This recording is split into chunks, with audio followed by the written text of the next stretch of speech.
So ప్రస్తుతం BRS పరిస్థితి ఎట్లున్నదంటే ఏం చెప్తారు? అబద్ధపు వాగ్దానాలు చేయడము రేవంత్ రెడ్డి గారికి పెట్టింది పేరుగా 6 గ్యారెంటీలు అనేది మోసము. ఈ 420 హామీలు అనేది కేవలం బీఆర్ఎస్ ప్రభుత్వాన్ని ఓడగొట్టడానికే తప్ప, కేసీఆర్ గారిని ఓడగొట్టడానికే తప్ప. ఈ 6 గ్యారెంటీలు ఏవైతే ఉన్నాయో మేము అమలు చేస్తున్నామనేసి కాంగ్రెస్ నాయకులు అంటున్నారు. వడంగల్కు రమ్మంటారా, ఎక్కడ ఏ మినిస్టర్ గారు ఎవరు అడిగినా కానీ వాళ్ళ సొంత నియోజకవర్గాలు రావడం కూడా మేము మా బీఆర్ఎస్ పార్టీలో లీడర్లు మేము అందరం రెడీగా ఉన్నాము. అబద్ధపు ప్రచారం చేస్తున్నారని మీరు అంటున్నారు. మీరే అబద్ధపు ప్రచారం చేస్తున్నారు. ఇప్పుడు గత బీఆర్ఎస్ ప్రభుత్వంలో రేషన్ కార్డులే లేవు, సన్న బియ్యం లేదు. మా ప్రభుత్వం వచ్చిన తర్వాత రేషన్ కార్డులు ఇస్తున్నాము, సన్న బియ్యం ఇస్తున్నాము, అర్హులైన ప్రతి ఒక్కరికి డబుల్ బెడ్రూమ్ ఇల్లు ఇస్తున్నాము, ఆ మహిళలకు ఉచిత బస్సు ఇస్తున్నాము. మీరు కూడా ఉన్నారు కదండి, ఒకసారి కళ్యాణ కథ ఉందని చెప్తారు. కనీసం 20% కూడా అమలు కాలేదు. మాతో చర్చకు రండి అంటే సీతక్క గారు కావచ్చు, రేవంత్ రెడ్డి గారు కావచ్చు, బట్టి విక్రమార్క కావచ్చు, ఎవరైనా కానీ కేసీఆర్ ప్రభుత్వంలో బీసీలకు అన్యాయం జరిగింది, బీసీలకు 42% రిజర్వేషన్లు మేము కల్పిస్తామనేసి రేవంత్ రెడ్డి గారు అంటున్నారు. బీసీలను మోసం చేసిన అన్న బాధలో ఈరోజు కాంగ్రెస్ పార్టీ ఉన్నారు. పెద్ద ఎత్తున ప్రజలు కూడా పెద్ద ఎత్తున బాధపడుతున్నారు. అన్ని విధాలుగా మాకు రాజకీయంగా అవకాశం వచ్చిందని ఒక ఆనందాన్ని ఇచ్చి ఈరోజు కావాలని మోసపూరితంగా మమ్మల్ని మోసం చేస్తున్నారని. సార్, మొన్న పాడి కౌశిక్ రెడ్డి గారు మాట్లాడుతూ బస్తీ దవాఖానాల పరిస్థితి మరీ అధ్వానంగా తయారైపోయింది, మెడిసిన్స్ కూడా డేట్లు అయిపోయినటువంటి మెడిసిన్లు వాడుతున్నారు. ఉన్న బస్తీ దవాఖానాలన్నీ కూడా బూజు బట్టి మా ప్రభుత్వం ఉన్నప్పుడు ఇచ్చినటువంటి ఇవే మెడిసిన్స్ కానీ అవన్నీ కూడా అవుట్డేటెడ్, ప్రతి ఒక్కరు కూడా అక్కడ ఉండడం గమనించి నిజంగా బాధ అనిపించింది. అంటే ఈ పేద ప్రజలు ఒకవైపు వాళ్ళకు ఆర్థికంగా అవకాశం కల్పించకపోగా వాళ్ళ ఆరోగ్య పరిస్థితికి ఏమైనా మాత్రం ఎటుపోవాలో దిక్కుతోని స్థితిలో నెట్టేసినటువంటి ప్రభుత్వంగా ఈరోజు మనం కాంగ్రెస్ ప్రభుత్వాన్ని చూసుకోవచ్చు. దాన్ని నేను సీరియస్గా తీసుకుంటున్నా. అసలు ఇక్కడ నుంచి కదలరు ఈ గల్లీలో నుంచి అనేసి లీడర్లని, అంటే మీ సార్కి కూడా చెప్పుకున్న ప్రాబ్లం లేదనే విధంగా మాట్లాడుతున్నారు. బీఆర్ఎస్ పార్టీ గెలుస్తుంది. ఈ గెలిచే క్రమంలో వీళ్ళని ఎట్లయినా ఇబ్బంది పెట్టాలని ఒక ఆయనకున్నటువంటి బుద్ధో, మరి ఆయన ఆలోచనలు ఏ విధంగా ఉన్నాయో తెలియదు, కానీ ఆయన ఈ విధంగా మాట్లాడితే భయపడతానని కూడా ఆయన మూర్ఖత.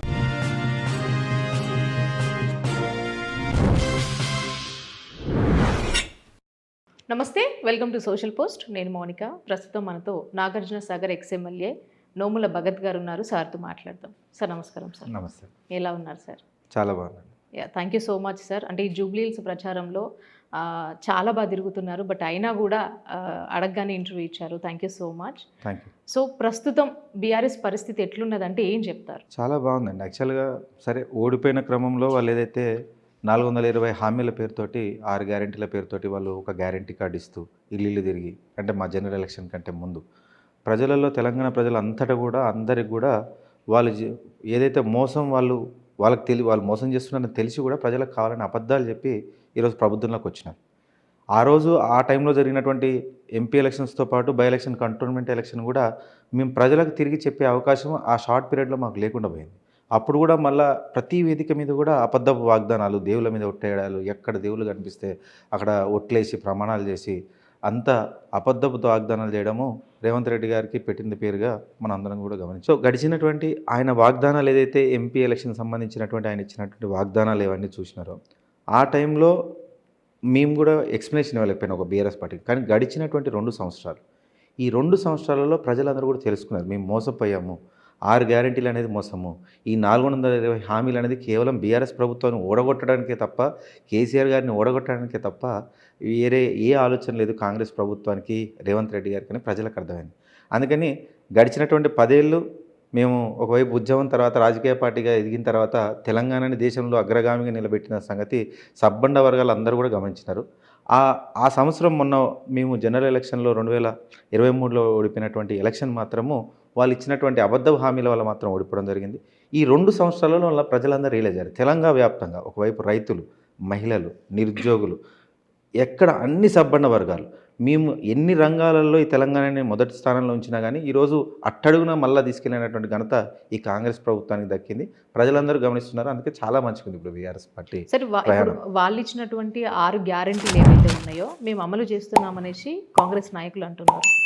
సో అసలు అమలు చేస్తున్నారా, అమలు చేసే అవకాశాలు ఉండొచ్చు అంటున్నారు? లేదండి. యాక్చువల్గా ఇక్కడ ఎవరెవరైతే మాట్లాడుతున్నారో మేము ఎక్కడికక్కడ అన్ని నియోజకవర్గాలలో ఒకవైపు వాళ్ళు మొట్టమొదటిగా వాళ్ళు చేసినది ఏంటంటే మహిళలకు ఫ్రీ బస్ అని అన్నారు. ఫ్రీ బస్సు బాగానే ఉంది, బస్సులు పెంచండి, బస్సులు పెంచడంతో పాటు మీరు రేట్లు తగ్గించండి. మీరు ఏదైతే మహిళలకు ఫ్రీ బస్సు ఇస్తున్నా అని చెప్తూనే ఒకవైపు మగవారికి డబల్ ఛార్జ్ చేసినారు. డబల్ ఛార్జ్ చేస్తే ఏముంది, ఒకవైపు వాళ్ళు అది ఎక్కలేక వాళ్ళు కంప్లీట్గా నిర్వీర్యం చేసినటువంటి ఘనత వాళ్ళకు. ఆల్రెడీ అప్పులలో ఉన్న ఆర్టీసీని ఇంకా అప్పులలోకి నెట్టేసి ఈరోజు ఆర్టీసీ కార్మికుల జీవితాన్ని అగమ్య గోచరంగా మార్చినటువంటి ఘనత రేవంత్ రెడ్డి గారు.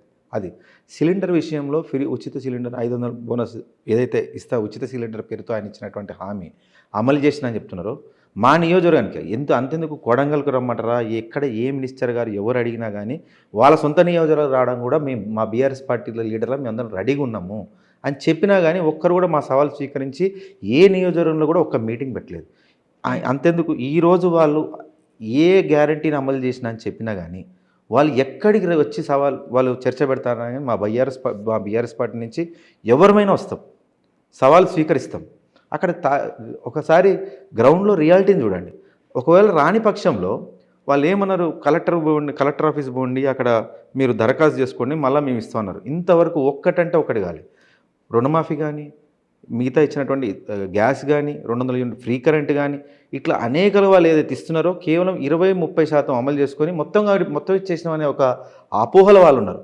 అంతెందుకు కంటోన్మెంట్ ఎలక్షన్ టైంలో దాదాపు 10,000 పైచిలకు నేను ఇల్లులు కట్టిస్తా అని చెప్పేసి అక్కడ మాట ఇవ్వడం జరిగింది.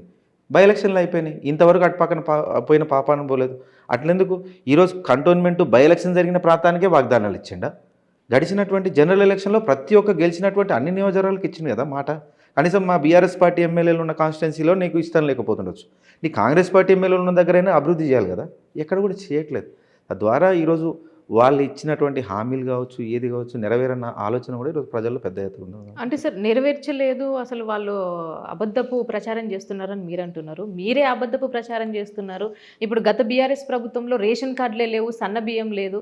మా ప్రభుత్వం వచ్చిన తర్వాత రేషన్ కార్డులు ఇస్తున్నాము, సన్న బియ్యం ఇస్తున్నాము, అర్హులైన ప్రతి ఒక్కరికి డబుల్ బెడ్రూమ్ ఇల్లు ఇస్తున్నాము, ఆ మహిళలకి ఉచిత బస్సు ఇస్తున్నాము, రైతన్నలకు రుణమాఫీ చేస్తున్నాము, రైతు బంధు ఇస్తున్నాము అనేసి ఇవన్నీ చెప్తున్నారు కదా సార్. ఒకవైపు రేషన్ కార్డులమ్మ, మేము క్లియర్గా స్వయాన బట్టి విక్రమార్క గారే ఆ టైంలో ఆయన శిల్పి అధ్యక్షుడిగా ఉన్న ఆయన స్వయాన బట్టి విక్రమార్క గారే ఆ రోజు కేసీఆర్ గారు ఏదైతే 6 లక్షల మీరు రేషన్ కార్డులు విడుదల చేసినామో ఆయన కూడా మా అందరితో పాటు అప్పుడు ఉన్నటువంటి స్థానిక మంత్రులు ఎవరెవరైతే ఆయన కూడా ఖమ్మంలో ఆయన కూడా పాల్గొని మేము ఇచ్చినటువంటి రేషన్ కార్డులు ఆయన పంచడం జరిగింది. సో వాళ్ళు పంచిన దాన్ని కూడా మేము ట్విట్టర్లో ఆయన పోస్ట్ చేసుకున్నది కూడా తీసి చూపించినాం కూడా. మీరు కూడా ఉన్నారు కదండి, ఒకసారి కళ్ళేమన్నా మీరు చూసి కూడా చూడలేదని చెప్తే ఇంతకన్నా అమాయకత ఉందని చెప్తున్నాం. ఈరోజు వాళ్ళు అదే మాకు ఇప్పటికీ ఏంటంటే వాళ్ళు ఏ విధంగా వాళ్ళ కాన్ఫిడెన్స్ జనరేట్, ఒకవైపు కంటికి కనపట్టినట్టుగా వాళ్ళే రేషన్ కార్డులు ఇస్తారు, మా హయాంలో ఇవ్వలేదని చెప్తారు. ఇక్కడ మేము ప్రతి ఒక్కరు కూడా ఇబ్బందులు పడుతున్నారు. చర్చకు సిద్ధము, మీరు ఇచ్చిన ఏది కూడా సంపూర్ణంగా అమలు కాలేదు, కనీసం 20% కూడా అమలు కాలేదు, మాతో చర్చకు రండి అంటే ఒక్కసారి కూడా ఒకడు వచ్చి మేము సరే నా కాన్స్టిట్యున్సీకి రా చర్చ పెడదామని ఒక్కరు కూడా సవాలు తిరిగి మాకు చెప్పలేదు, కనీసం వాళ్ళు వచ్చి మమ్మల్ని పిలవలేదు. అది మేము చెప్పదలుచుకున్నాం. ఓకే. సో తద్వారా మేము ఏం చెప్పాలనుకున్నామంటే అసలు వీళ్ళు ఇంతవరకు ఈ 6 గ్యారెంటీలో ఒక్కటంటే ఒకటి సంపూర్ణంగా ఎక్కడ ఇంప్లిమెంట్ కాలేదు. ఇచ్చినటువంటి ఉచిత బస్సు పేరు మీద ఏదైతే మహిళలకు ఇచ్చినారో అంతకు డబల్ రేట్ ఈరోజు వసూలు చేస్తారా లేదా, ఏ ఆర్టీసీ బస్సుని ఎక్కుదాం, ప్రతి దగ్గరికి వెళ్దాం, అక్కడనే కనుక్కుందాం మనం ఎవరిని ఉన్నా కానీ. ఓకే. అంటే సార్ ఇప్పుడు ప్రత్యేకంగా ఎక్కువగా మాట్లాడుకుంటే అంటే బీఆర్ఎస్ వద్దు, బీఆర్ఎస్లో నోటిఫికేషన్ రాలేదు, కాంగ్రెస్ ప్రభుత్వం వచ్చిన తర్వాతనైనా ఉద్యోగ నోటిఫికేషన్స్ వస్తాయని నిరుద్యోగుల పాత్ర కూడా ఉంది అందులో కాంగ్రెస్ ప్రభుత్వం రావడానికి. ఈ మధ్యన కొన్ని వీడియోలు కూడా చూసినాము నిరుద్యోగులు. అవును, చూసినాము. అది ఆవిష్కరణ ఒక పోస్టర్ కూడా రిలీజ్ చేశారు, కాంగ్రెస్ నిరుద్యోగ బాకీ కార్డ్ అనేసి. సో ఏంటంటే ఇలాంటి కొంతమంది పేడ ఆర్టిస్టుల వెనుక బీఆర్ఎస్ ప్రభుత్వం ఉంది, వాళ్ళు కావాలని ఇట్లా చేస్తున్నారు. మా ప్రభుత్వం వచ్చిన తర్వాత 70,000 ఉద్యోగాలు ఇచ్చినాము, ఇంకా నోటిఫికేషన్లు ఇస్తున్నామని సీతక్క గారు అంటున్నారు. లేదండి, యాక్చువల్గా ఇందాక నేను అర్థం చేసుకున్న క్వశ్చన్లో వాళ్ళు గతంలో మా జనరల్ ఎలక్షన్లో కావాలని నిరుద్యోగుల దగ్గరికి వెళ్ళి రాహుల్ గాంధీని తీసుకెళ్ళి అక్కడ అశోక్ నగర్ దగ్గరికి వెళ్ళి ఆయనతో మీటింగ్ పెట్టించి ఏదైతే హామీ ఇచ్చి మేము ఇస్తామని చెప్పేసి వాళ్ళని కావాలని ఒక రాంగ్ డైరెక్షన్లో నిరుద్యోగులందరూ పెట్టడం జరిగింది. దాని గురించి నేను మాట్లాడడం జరిగింది మొదటిగా. రెండోది ఏంటంటే ఈరోజు వాళ్ళు అనే మాటలు అన్నీ ఒకవైపు పక్కన పెడితే గడిచినటువంటి 10 సంవత్సరాలలో కేసీఆర్ గారి హయాంలో 1,60,000 పైచిలకు ఉద్యోగాలు నోటిఫికేషన్ ఇచ్చి ఉద్యోగాలు ఇచ్చినది మేము ఉద్యోగాల ద్వారా.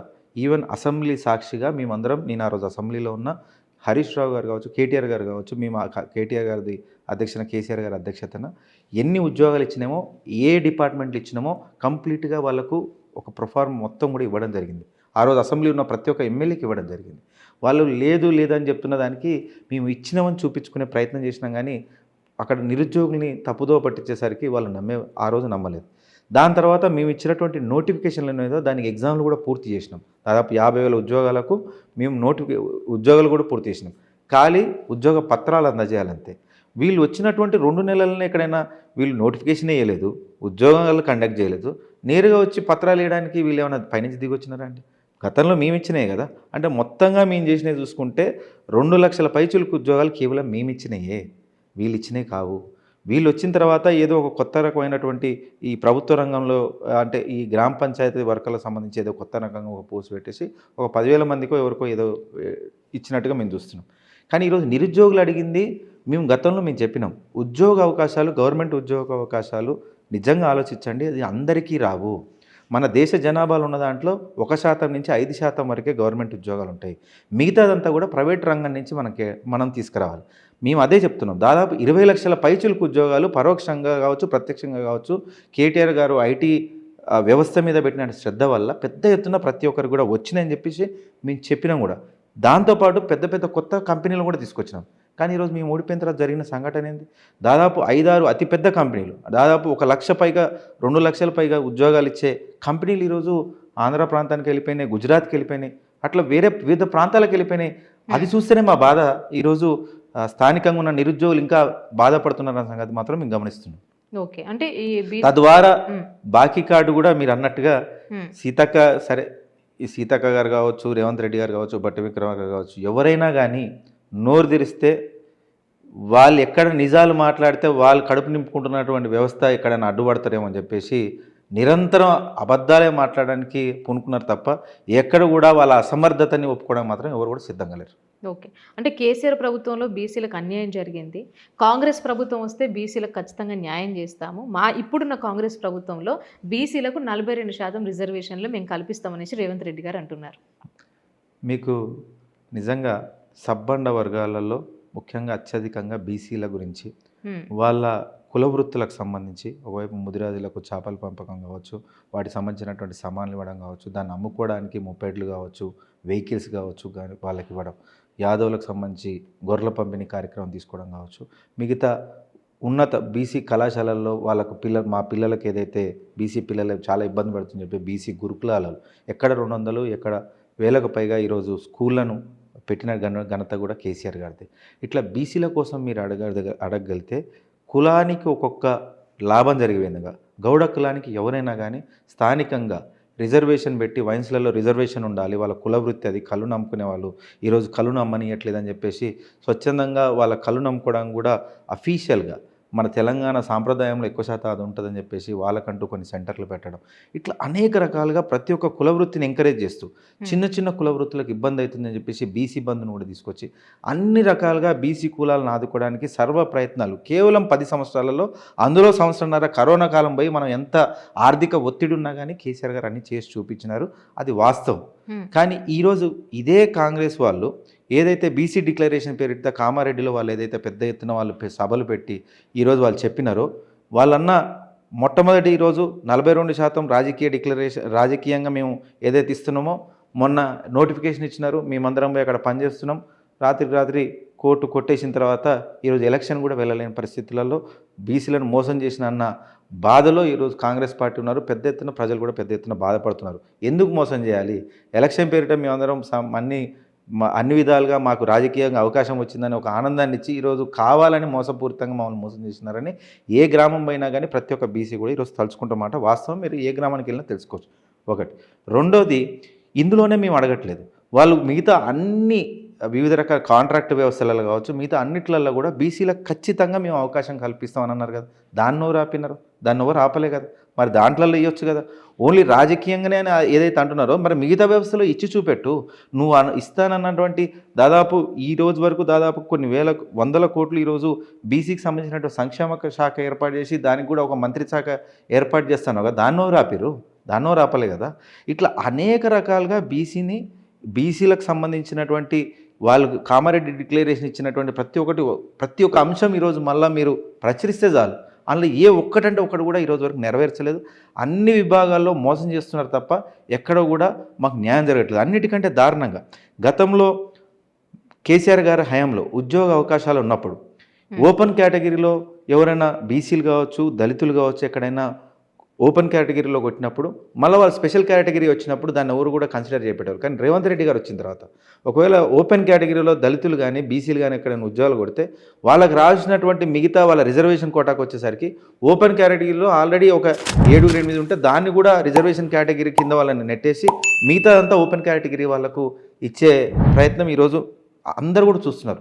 తద్వారా ఈరోజు దళితులలో నిజంగా ఉన్నత స్థాయి మంచిగా చదువుకున్న వాళ్ళకేమో ఖచ్చితంగా వాళ్ళకు కూడా రిజర్వేషన్ కేటాయించడం వల్ల రిజర్వేషన్ ద్వారా ఎవరైతే లాభం పొందాలనుకుంటున్నారో వాళ్ళందరికీ కూడా అన్యాయం జరుగుతున్న సంగతి కూడా ఈరోజు నిరుద్యోగులు అందరూ గమనిస్తున్నారు. అనేక రకాలుగా బీసీలను, దళితులను, అన్ని సబ్బండ వర్గాలను మోసం చేస్తున్న ఏకైక పార్టీ కాంగ్రెస్ పార్టీ అని ఈరోజు నిరుద్యోగులు కూడా తెలుసుకున్నారు. ఓకే. అంటే కాంగ్రెస్ పార్టీలోనే మంత్రుల మధ్య సఖ్యత లేదనుకోవచ్చా సార్? అంటే ఇప్పుడు తప్పకుండా ఇప్పుడు మా మంత్రి కొండ సురేఖ గారు కానివ్వండి, అంటే వాళ్ళ ఇష్యూకు సంబంధించి అది సద్దుమణిగినట్టేనా? ఒక్క కొండ సురేఖ గారిది ఏముందండి, మనం కొండ సురేఖ గారిది మొన్న రీసెంట్గా గడిచినటువంటి కాలంలో జూపల్లి కృష్ణారావు గారు కావచ్చు, మన మిగతా ఎమ్మెల్యే మంత్రులు అందరూ ప్రతి ఒక్కరు చూసుకుంటే ఒకవైపు బట్టి విక్రమార్క గారి కంటే వాళ్ళ సతీమణి పేరే ఎక్కువ వినిపిస్తుంది బయట ఎక్కడ చూసినా కానీ. వాళ్ళదేంది మా దగ్గర పెత్తనం అని అన్ని ఇక్కడ ఈరోజు పనిచేస్తున్నటువంటి ప్రతి ఒక్క మంత్రిత్వ శాఖ సీతక్క సంబంధించిన ఒక వ్యక్తికి సంబంధించి ఎక్కడనో క్వారీలల్లో దొరికిన సంగతి మనందరం కూడా టీవీలోనే చూసినాం. మా ఛానల్ లేలే, ఖచ్చితంగా వాళ్ళే ప్రచురించినారు, ఆ సాక్ష్యాధారాల్లో చూపించినారు. నిన్న మొన్న కొండ సురేఖ గారు అక్కడ జరిగినటువంటి అవినీతిని ఏ విధంగా సీఎం రేవంత్ రెడ్డి వాళ్ళ తమ్ముల కోసం చేసినారు చూపించారు. జూపల్లి కృష్ణారావు గారు లేదా ఇటువైపు మిగతా అన్ని మంత్రిత్వ శాఖకు సంబంధించి మన ముఖ్యమంత్రి గారి తమ్ముల వల్ల వాళ్ళకెంత ఇబ్బంది అవుతున్నది, లేకపోతే ఒక ముఖ్యమంత్రి ఒక మంత్రిత్వ శాఖలో సంబంధించి ఇంకో మంత్రి ఏలు పెట్టడం వల్ల వాళ్ళు తనుకున్న సన్నివేశాలు వరుసపెట్టి గడిచిన 2 సంవత్సరాలలో అభివృద్ధి కార్యక్రమాల కంటే వీళ్ళు తన్నుకొని ఒకరినొకరు తిట్టుకొని ఇవే ఎక్కువ చూస్తున్నాం. వీళ్ళు తిట్టుకున్న ప్రతిసారి పైనుంచి ఎవరో ఒకరు రావాలి, వాళ్ళిద్దరి మధ్యలో సంధి చేయాలి, మళ్ళీ అంతా సామరస్యంగా జరిగిపోయిందని చెప్పడం తప్ప ఇంతవరకు మేము అదే వాదిస్తున్నాం. ఇంత పెద్ద ఎత్తున నిన్న మొన్న వచ్చినటువంటి నూతనంగా వచ్చినటువంటి డీజీపీ గారు కూడా ఈ పింక్ బుక్కులు లేవు, రెడ్ బుక్కులు లేవు, మాది ఓన్లీ కాకి బుక్ అన్నారు. మేము అదే కేటీఆర్ గారు ప్రెస్ మీట్ పెట్టి మరీ అడిగినారు, మరి ఇంత పెద్ద కాకి బుక్ అంటున్నావు కదా, అక్కడ స్వయానా కొండ సురేఖ గారు మంత్రి గారి కూతురే గన్ను పెట్టి బెదిరించినారని చెప్తే కేసు ఎందుకు చేయలేదు? నీ కాకి బుక్కే కదా, ఎక్కడ పోయింది నీ నిజాయితీ? అంటే ఒకవైపు జర్నలిస్టుల మీ దగ్గర నుంచి మా బీఆర్ఎస్ కార్యకర్తల నుంచి సోషల్ మీడియాలో ఎవరు పోస్ట్ చేసినా కానీ వాళ్ళ మీద కేసు పెట్టే కాకి బుక్ నీ దగ్గర ఉంది, కానీ గన్ను తీసుకొని మాత్రం అఫీషియల్గా తిరగొచ్చని మీ కాకి బుక్ చెప్తుందా? అఫీషియల్గా ఆ మన్నదానికి ఇంతవరకు ఒక ప్రెస్ మీట్ లేదు, ఓపెన్గా పలానా జరిగిందని చెప్పే దమ్ము లేని పోలీస్ వ్యవస్థ ఈరోజు ఇంత దారుణంగా తయారైందంటే అది కేవలం కాంగ్రెస్ ప్రభుత్వం చేస్తున్నటువంటి నీచమైన రాజకీయాల వల్లనే ఇంత దురదృష్టంగా ఈరోజు తెలంగాణ రాజకీయాలు నెలకొన్నాయి. ఇది ఇక్కడితో ఆగదు. బాధ ఏంటంటే పోలీస్ వ్యవస్థ మనం మిగతా ఐటీ రంగాలు కావచ్చు, ప్రపంచవ్యాప్తంగా ఎవరైనా మన హైదరాబాద్కి వచ్చి మేము ఇక్కడ కంపెనీ పెడతాము, ఇక్కడ ఉద్యోగాలు ఇస్తామని అనుకుంటే క్రైమ్ రేట్ అనేది చూస్తారు. ఈ క్రైమ్ రేట్ అత్యంత తక్కువగా ఉన్నప్పుడే వాళ్ళు ఏమనుకో ఈ ప్రాంతం మనకు సేఫ్ అనుకున్నప్పుడే వాళ్ళు వచ్చి ఇక్కడ అన్ని రకాలుగా వాళ్ళు ఇక్కడ మేము పెడతాం, ఇన్వెస్ట్ చేస్తాం, ఇక్కడ ఉంటామని చెప్తారు. మనం క్రైమ్ రేట్ని అన్ని రకాలుగా రోడ్ల వ్యవస్థని అన్నిటినీ బాగు చేసుకొని వాళ్ళకి ఇంటెన్సివ్స్ ఇచ్చి కరెంటు నిరంతరాయంగా ఇచ్చి అన్ని రకాలుగా ఫార్మా సెక్టార్ని ఐటీ సెక్టార్ని అభివృద్ధి చేసుకుంటూ వస్తే ఈరోజు కంప్లీట్గా దీన్ని కుంగలో దొక్కేసి అన్నిటిని కూడా అతలాకుతలం మొత్తం అస్తవ్యస్తం చేసినటువంటి ఘనత కాంగ్రెస్ పార్టీకే దక్కింది. అంటే సార్ ఇప్పుడు వీళ్ళ ఇష్యూ సద్దుమణిగినట్టేనా, లేకుంటే ఆఫ్టర్ ఎలక్షన్స్ తర్వాత మళ్ళీ ఏమన్నా బయటకు వచ్చే అవకాశాలు ఉండొచ్చా వీళ్ళ ఇష్యూ? ఈ కొండ సురేఖ గారికి సంబంధించి మనము ఒకవైపు ఒక్క మంత్రిత్వ శాఖతోటి ఈ ఒక్క సమస్యతో సరిపోదు. వీళ్ళు మారాలి అంటే ఈ బై ఎలక్షన్లో ఇప్పటికైనా జనాలకు అవకాశం వచ్చింది. ఒకసారి బీఆర్ఎస్ పార్టీకి వేసి కాంగ్రెస్ పార్టీకి బుద్ధి చెప్దాని ఆలోచన రాకపోతే మళ్ళొచ్చే 3 సంవత్సరాలు కూడా ప్రజల శ్రేయస్సు కంటే వాళ్ళ కడుపు నింపుకునే ఆలోచనలు ఎప్పటికీ నిరంతరంగా పనిచేస్తుంటారు. కాబట్టి ఖచ్చితంగా ఇట్లాంటి కొట్లాటలు ఇంకా 10ల సంఖ్యలో మనం ఖచ్చితంగా చూస్తాం. ఓకే. అంటే ఇప్పుడు కాంగ్రెస్ ప్రభుత్వం వచ్చిన వెంటనే హైడ్రా మీద పడిపోయింది. ఇప్పుడు జూబ్లీహిల్స్లో ప్రత్యేకంగా చూసుకుంటే ఈ హైడ్రా వల్ల నష్టపోయిన ప్రజలు చాలా ఎక్కువగా ఉన్నారు. సో ఈ హైడ్రా గురించి మీ అభిప్రాయం ఏంటి? హైడ్రా నిజంగా నిజాయితీగా తన పని తాను చేసుకోపోవాలి. నిజంగానే నీటి ఎద్దడి ఎక్కడైతే కావాలని చెరువులలో కట్టినారు, దానివల్ల ప్రజలు చాలా ఇబ్బంది పడుతున్నారు అని చెప్పేసి ఏదైనా ఆలోచన ఉంటే మొట్టమొదటిగా డ్రైనేజ్ వ్యవస్థను బాగా చేయాలి. డ్రైనేజ్ వ్యవస్థకి ఎక్కడైతే అడ్డొస్తున్నదో దాన్ని ఏమన్నా మీరు పలానా డ్రైనేజ్కి అడ్డంగా కట్టినారు, నీళ్లు పైనంగా ఒకవేళ ఉస్మాన్ సాగర్నో నిజాం సాగర్నో ఇట్లా వస్తుంటే అక్కడి నుంచి నేరుగా తీసుకుపోవచ్చు అనే దాని మీద మీరు ఏది చూపించినా ఓకే. వాళ్ళు తీసుకున్న ప్రతి ఒక్క నిర్ణయం తప్పే. ఒకటి హైడ్రా ప్రాజెక్ట్ పేరు మీద, రెండోది మూసి వెడల్పు సుందరీకరణ పేరు మీద వాళ్ళు చేస్తున్నటువంటి చర్యలన్నీ కూడా తప్పే. హైడ్రా పేరు మీద ఇదే బోర్బండ డివిజన్, ఇదే జూబ్లీహిల్స్ నియోజకవర్గాన్ని మనం ఉదాహరణ తీసుకుంటే అక్కడ చెరువుకి ఆనుకొని ఉన్న ఒక 3 ఇళ్ళను వదిలిపెట్టి పక్కన 4వ ఇల్లును కూలగొట్టారు. ముందు 3 ఇల్లులు ఎందుకు కూలగొట్టలేదంటే వాళ్ళకి సంబంధం లేదు. మళ్ళీ ఇంకా లోపలికి వచ్చి కాలనీలలో 1, 2, 3 ఎక్కడైతే బీఆర్ఎస్ పార్టీ నాయకులు ఉంటే వాళ్ళని బెదిరించాలి. ఏం చేయాలి? అక్కడ బోర్బండ అంటేనే బాగా పెద్ద ఎత్తున బస్తీలు, ఊర్ల నుంచి వచ్చి ఒక స్లమ్ లాగా పెద్ద ఎత్తున ఇరుకిరుకుగా ఇల్లు కట్టుకొని 5 ఫ్లోర్స్ కట్టుకున్న వాళ్ళు బతుకు జీవనం సాగించడం కోసం వాళ్ళు కట్టుకున్నటువంటి ఇల్లులని ఎట్లాగో పర్మిషన్ లేదు. కేసీఆర్ గారు ఆల్రెడీ ఒక జీవో 96 పేరు మీద బోర్బండ డివిజన్ ముఖ్యంగా సైట్ 3 వాళ్ళకు, అంటే ఈ బోర్బండ డివిజన్ వాళ్ళకు న్యాయం జరిగే విధంగా జీవో 96 పేరుతోటి థర్డ్ పార్టీ రిజిస్ట్రేషన్ మీద స్టాంప్ డ్యూటీ కూడా క్లియర్ చేసే విధంగా ఒక జీవో విడుదల చేస్తే 1800 పైచిలకు అక్కడ ఉన్నటువంటి స్థానికంగా ఉన్న వారికి 20 కోట్ల పైచిలకు లాభమైంది. అంటే ఒక్కొక్క ఇంట్లో 3 లక్షలు 4 లక్షలు లాభమే, అందరూ కూడా రిజిస్ట్రేషన్ చేసుకున్నారు. ఎవరైతే దాన్ని రెక్టిఫై చేసుకోకుండా చేసుకుందాంలే మళ్ళీ వచ్చే గవర్నమెంట్ అనుకున్నారో వాళ్ళు దొరికిందే అందునుగా ప్రతి ఒక్కరు ఇల్లు కూలగొడితే ప్రయత్నం. అరే నీ హైడ్రా ఇక్కడికి ఎందుకు వచ్చింది? నువ్వు ఎక్కడనో చెరువు దగ్గర కూలగొట్టాల్సింది. అంటే 100 ఇల్లు దాటి వచ్చిన తర్వాత మా ఇల్లు కూలగొడతావా? అంటే ఎవరిని బెదిరిస్తున్నావు అని చెప్పేసి ఇంకా కసిగా ఈరోజు పనిచేయడం చూస్తున్నాం. హైడ్రా కేవలం ఈ హైడ్రా వ్యవస్థ అనేది కేవలం కాంగ్రెస్ ప్రభుత్వం తెలంగాణలో ఎవరెవరైతే బాగా పనిచేస్తున్నారో, యాక్టివ్గా ప్రజల తరపున మాట్లాడుతున్నారో వాళ్ళ బెదిరించడం కోసమే పనిచేస్తుంది తప్ప నిజంగా నిజాయితీగా నీటి వ్యవస్థ సరిగా బాలేదనో లేకపోతే ఇక్కడ డ్రైనేజ్ వ్యవస్థ బాగుపడాలన్న ఆలోచనతో మాత్రం ఎక్కడ పనిచేయట్లేదు. 1, 2 ఎక్కడైతే ఉన్న వాళ్ళని మేము కూలగొట్టినాం, నా ఎన్ కన్వెన్షన్ కూలగొట్టినాం అని చెప్తున్నారు. మరి సెలబ్రిటీస్ చూసుకుంటే నాగార్జున కాంపౌండ్ కూడా నేను కూలగొట్టేశాను, కావాలనే ఇట్లా చేస్తున్నారు బీఆర్ఎస్ నాయకులు. అదే చెప్తున్నాం అండి. మంత్రులకు సంబంధించి దాదాపు 6-7 మంత్రులది స్వయాన వాళ్ళ తమ్ములది కూడా ఉస్మాన్ సాగర్లో అక్కడ నడి నీటి మధ్యలో ఉందని చెప్పేసి ఫోటోల ఆధారంగా వాళ్ళకి అందరూ పెట్టినాం. ఒక్కదాని మీద కూడా వాళ్ళు ఇంతవరకు కూడా మాట్లాడలేదు. అదొక్కటే కాదు, మన ఇప్పుడు జూబ్లీస్ కాన్స్టిట్యున్సీ తీసుకుంటే పక్కనే గాంధీ గారికి సంబంధించినటువంటి ఒక 12 ఎకరాల స్థలం ఉంది. అక్కడ పిల్లలకు సంబంధించేమో అక్కడ ముఖ్యంగా అక్కడ పిల్లలకు సంబంధించి అంటే చుట్టుపక్కల ఉన్నటువంటి ప్రజలకు సంబంధించేమో ఉన్నటువంటి గుడిసెలన్నింటినీ కూలగొట్టినారు. దాంతోపాటు గాంధీది కూడా కూలగొట్టినారు. 2 రోజులనే కేవలం 1 రోజు గడువులోనే మళ్ళీ అదే గాంధీ గారికి 12 ఎకరాలకు సంబంధించి మంచిగా వైట్ షీట్లు వేసి నీట్గా కవర్ చేసి నీట్గా చేసి ఆయన దానికి అప్పచెప్పినారు తప్ప ప్రజలకు మాత్రం అప్పచెప్పలేదు. మీకు అర్థం కావాల్సింది ఏంటంటే ఎవరైతే వాళ్లకు సంచులు ముడుపులు కట్టించుకోగలుగుతారో, ఆయన వాటా ఆయనకి వేయగలుగుతారో వాళ్ళది మాత్రం అప్పగలుగుతారు తప్ప నిజంగా పొట్టకూటి కోసం హైదరాబాద్కి వచ్చి సరే కొంచెం గూడు ఏర్పాటు చేసుకొని వాళ్ళ కుటుంబాన్ని పోషించే వాళ్ళు అమాయక ప్రజలు మాత్రం రేవంత్ రెడ్డి గారు కనపడట్లేదు. ఈ విధంగా హైడ్రా పేదల ఇల్లు కూలగొట్టడానికి తప్ప పెద్దోళ్ళని నచ్చజెప్పి అన్న మీరు పక్కకు కట్టుకునే దమ్ము సత్తా లేని హైడ్రా ఈరోజు తెలంగాణ ఉండడం వల్లే కంప్లీట్గా ఈరోజు రియల్ ఎస్టేట్ కావచ్చు, కొత్తగా ఏదైనా కట్టుకుందామన్నా కానీ భయంతో ఎవరు ముందుకు రాకపోవడం వల్ల స్థానికంగా ఇదే జూబ్లీస్ బస్తీలో పెద్ద ఎత్తున కార్మికులకు కూడా కనీసం వాళ్ళకు జీవనోపాధి కోల్పోయినది మాత్రం చెప్పగలుగుతారు. అంటే సార్ మొన్న పాడి కౌశిక్ రెడ్డి గారు మాట్లాడుతూ బస్తీ దవాఖానాల పరిస్థితి మరీ అధ్వానంగా తయారైపోయింది, మెడిసిన్స్ కూడా డేట్లు అయిపోయినటువంటి మెడిసిన్లు వాడుతున్నారు పేషెంట్స్కి అని అంటున్నారు. అంటే గత ప్రభుత్వంలో హాస్పిటల్స్ ఏ విధంగా ఉండే, అసలు ఇప్పుడు హాస్పిటల్స్ పరిస్థితి ఎట్లున్నది? తెలంగాణ రాకముందు మనం చూసుకుంటే పెద్ద ఎత్తున అసలు ఈ మెడికల్ నేను రాను అమ్మో దవాఖానకు ప్రభుత్వ దవాఖాన కానీ గతంలో ఉన్నప్పుడు ఎప్పుడు హరీష్ రావు గారు వాడే ఆ లైన్ నుంచి మనం చూసుకుంటే నిజంగానే ఒక గవర్నమెంట్ హాస్పిటల్ పోవాలంటే పెద్ద ఎత్తున ఇబ్బంది పడేటోళ్ళు. అట్లాంటిది మా జూబ్లీస్లో ఒక బోర్బండ డివిజన్లో చూసుకుంటే దాదాపు 3000 పైచిలకు బస్తీ దవాఖానాలు హైదరాబాద్లో కట్టడం జరిగింది. ఒక్క బోర్బండ డివిజన్లో 3 బస్తీ దవాఖానాలు నూతనంగా ఏర్పాటు చేసినారు, ముఖ్యంగా వీకర్ సెక్షన్ వాళ్ళ కోసం. అందులో దాదాపు 111 టెస్టులు ఉండేవి. 111 టెస్టులు ఒక్క బీఆర్ఎస్ ప్రభుత్వంలో పేదవానికి ఏదైనా టెస్టులు కావాలంటే వేలల్లో మనం ఈరోజు చెల్లించుకోవాల్సిన పరిస్థితి. అట్లాంటిది 111 టెస్టులు ఉచితంగా ఆ రోజు తెలంగాణలో ఉన్న ప్రతి ఒక్కరికి న్యాయం జరిగే విధంగా బీఆర్ఎస్ ప్రభుత్వం అప్పుడు కేటాయించింది. దాని తర్వాత 144 దాదాపు 144 రకాల మెడిసిన్స్ అక్కడ ఉన్నటువంటి ప్రజలకు పెద్ద ఎత్తున ఎట్లాంటి మెడిసిన్ వాళ్ళకి అవసరం ఉన్నా కానీ ఉచితంగా తెలంగాణ ప్రభుత్వం ఆ రోజు పేదవాళ్ళకి ఇచ్చింది.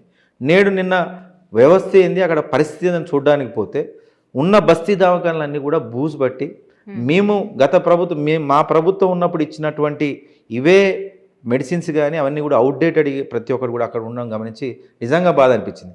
అంటే ఈ పేద ప్రజలు ఒకవైపు వాళ్ళకు ఆర్థికంగా అవకాశం కల్పించకపోగా వాళ్ళ ఆరోగ్య పరిస్థితికి ఏమైనా మాత్రం ఎటుపోవాలో దిక్కుతోచిన స్థితిలో నెట్టేసినటువంటి ప్రభుత్వంగా ఈరోజు మనం కాంగ్రెస్ ప్రభుత్వాన్ని చూసుకోవచ్చు. దాంతోపాటు ఈరోజు మీరు కేసీఆర్ కిట్, న్యూట్రిషన్ కిట్ అనేది అసలు ఎంత మంచి ఆలోచన కేసీఆర్ గారిని మీకు చెప్తాను. ఈరోజు ఉన్నతమైన కుటుంబంలో, ఎందుకంటే మిడిల్ క్లాస్ వాళ్ళు కూడా పిల్లలు పుట్టినప్పుడు గతంలో లేదు, మనకేమైనా కానీ టీకాలు వేసేవాళ్ళు మిగతావి ఉండకపోయేటి. కానీ నేడు అన్నిటికీ మీజిల్స్ దగ్గర నుంచి చికెన్ పాక్స్ దగ్గర నుంచి అన్ని రకాలుగా వాళ్ళు వచ్చినటువంటి ఏవైతే మాకు వచ్చినటువంటి టీకాలు ఏవైతే మనకు ఇస్తున్నారో ఇవన్నీ కూడా కేసీఆర్ గారు వచ్చిన తర్వాత కేసీఆర్ కిట్లో ప్రవేశపెట్టి తెలంగాణలో పుట్టే ప్రతి బిడ్డకు ఎట్లాంటి కష్టం రావద్దని చెప్పేసి ఉన్నతంగా ఉన్నటువంటి కుటుంబాలలో వాళ్ళ పిల్లలకి ఎట్లాంటి ఇంజక్షన్లు ఇస్తారో ఇవన్నీ కూడా గ్రామీణ ప్రాంతాలలో పిల్లలు కూడా ఇప్పించే ఒక మంచి ప్రక్రియ కేసీఆర్ కిట్. దాని తర్వాత న్యూట్రిషన్ కిట్. తెలంగాణలో పుట్టే ప్రతి ఒక్క బాబు కానీ పాప కానీ చాలా ఆరోగ్యవంతంగా పుట్టాలి. మనకున్నటువంటి భౌగోళికంగా ముఖ్యంగా నల్గొండ జిల్లాకు వస్తే ఫ్లోరోసిస్ వల్ల చాలా ఇబ్బందులు ఉంటాయి. కరీంనగర్ వ్యాప్తంగా అక్కడ ఉన్నటువంటి మహిళలకు కొన్ని ఇబ్బందులు ఉంటాయి, ఇక్కడ ఉన్నటువంటి మహిళలకు కొన్ని క్షీణతలు ఉంటాయని తెలంగాణ వ్యాప్తంగా ఒక స్టడీ చేసి మొత్తం తెలంగాణ ప్రాంతంలో ఏ జిల్లాకు మహిళలకు ఎట్లాంటి ఇబ్బందులను చూసి దానికి అనుగుణంగా డిజైన్ చేసినటువంటి ఒక ప్రాజెక్ట్ న్యూట్రిషన్ కిట్. ఆ న్యూట్రిషన్ కిట్ కూడా చాలా బాగా నిర్వహించినారు. ఈరోజు ప్రభుత్వం మారుండొచ్చు, కానీ తెలంగాణ ప్రజలకు అవసరాలు ఏమైనా మారినాయా? మారలేదు కదా. ఈరోజు అవన్నిటిని నిర్వీర్యం చేసి ఒక్కటంటే ఒకటి కేసీఆర్ కిట్ లేదు, న్యూట్రిషన్ కిట్ లేదు, ప్రజలు బస్తీ దవాఖానాలు సరిగ్గా లేదు, ఊర్లలో దవాఖానాలు ఏదైతే మనం పెట్టుకున్నామో అవి సరిగ్గా లేవు, వాళ్ళకు ఉన్నటువంటి టెస్ట్లకు సంబంధించినటువంటి మేము ల్యాబ్లు ఏర్పాటు చేసినాం అవి నిర్వీర్యం చేసేసినాం. కనీసం అక్కడ పనిచేసే కార్మికులకు, ముఖ్యంగా హాస్పిటల్లో పనిచేసే డాక్టర్లకు జీతాలు కూడా ఇవ్వలేని పరిస్థితిలో ఈరోజు కేసీఆర్ గారు అంత బాగా చేస్తే ఈరోజు రేవంత్ రెడ్డి గారు కంప్లీట్గా నిర్వీర్యం చేసిన సంగతి మాత్రం కనిపిస్తుంది. ఇప్పుడు సార్ అజారుద్దీన్ గారికి మంత్రి పదవి ఇవ్వడం ఏ విధంగా అనిపిస్తుంది? కిషన్ రెడ్డి గారు ఒక దేశ ద్రోహికి ఈరోజు మంత్రి పదవి ఇస్తున్నారు అనే విధంగా మాట్లాడడం అంటే ఎట్లా అనిపిస్తుంది మీకు? సరే, ఒకవైపు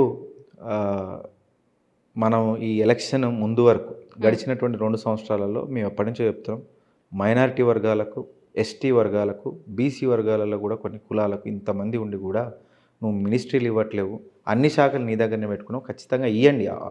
గత ప్రభుత్వాలు ఎన్నో ప్రభుత్వాలు, కాంగ్రెస్ కావచ్చు, టీడీపీ కావచ్చు, దాని తర్వాత మా ప్రభుత్వం కావచ్చు, ఎప్పుడు వచ్చినా కానీ అన్ని సబ్బండ వర్గాలకు మనం మినిస్ట్రీలో మనం అవకాశం కల్పించినాం.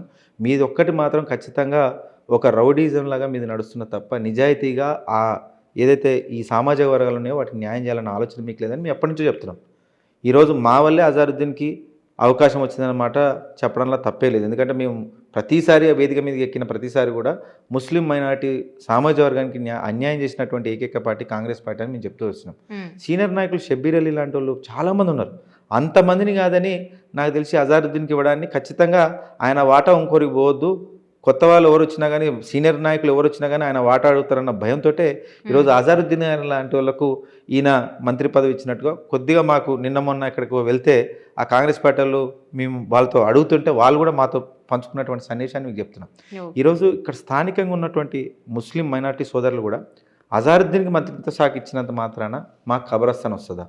గతంలో ఇదే గోపీనాథ్ గారు స్థానికంగా కేవలం ఒక బోర్బండ డివిజన్ చూసుకుంటేనే 2 కోట్లు పెట్టి అక్కడ స్థానికంగా క్రిస్టియన్లకు శ్మశాన వాటికకు స్థలం కేటాయించి వాళ్ళు చూపిస్తే 2 కోట్లు పెట్టి దాన్ని సుందరీకరణ చేసి క్రిస్టియన్ మైనారిటీ సోదరులకు ఇవ్వడం జరిగింది.